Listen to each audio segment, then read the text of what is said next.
Compost is a nutrient-rich soil made by decomposers. It's nature's way of recycling nutrients. You might remember the compost pile at school, where we put dead plants, fruit and veggie scraps, and dry leaves that slowly break down because decomposers like worms and microbes eat them.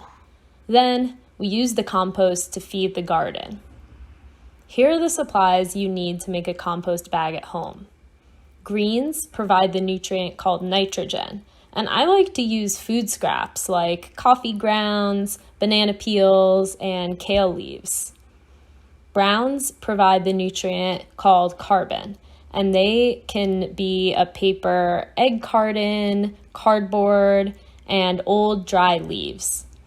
If you add soil from the outdoors, it will already have microscopic microbes living inside it, which will help. If it's very dry, add a little water.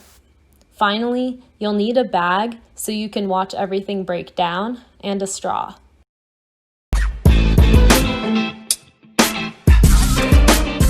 I'm going to take a small handful of this soil that I got from outside my house and put it inside.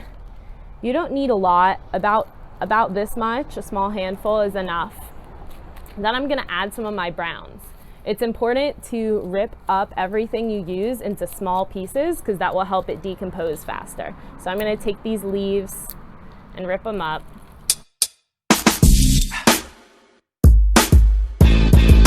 All right, so now I have all my browns inside the bag. I'm gonna start to add my greens. So in the same way, I'm gonna rip them up into small pieces and add an equal amount of greens and browns.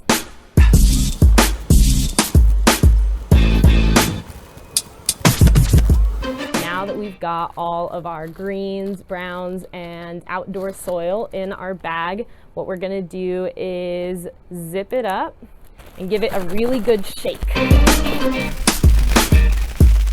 I mixed up all the materials inside this bag by shaking it, and you're gonna wanna shake this every single day for about a month. That's gonna help get the oxygen inside moving around and help those decomposers speed the process up. All right, the last step is open your bag just a little bit on the side and stick the straw in. The point of this is so that there can be airflow inside the bag because otherwise it won't break down and decompose as fast as without air. I recommend keeping your compost bag either on your kitchen counter or somewhere in your room. It doesn't need to be outdoors or in the sun because it's not a plant.